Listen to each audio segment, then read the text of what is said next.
Questo è per noi un momento un po' complicato. Se qualcuno volesse passare qualche ora a darci una mano come volontario, ne avremmo davvero bisogno.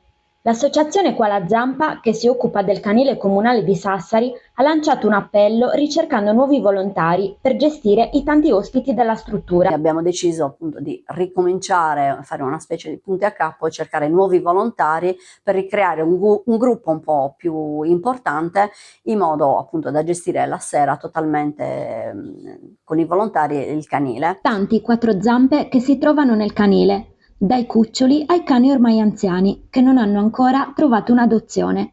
La speranza è che tutti possano trovare una famiglia che li accolga. E fissi siamo sui 230, poi ogni anno diciamo che tra chi arriva e chi va via c'è un movimento di un centinaio in più, quindi in un anno sono sui 330. Un numero di ospiti molto alto, originato dalle mancate sterilizzazioni e dagli abbandoni. Gli abbandoni secondo me sono anche di più.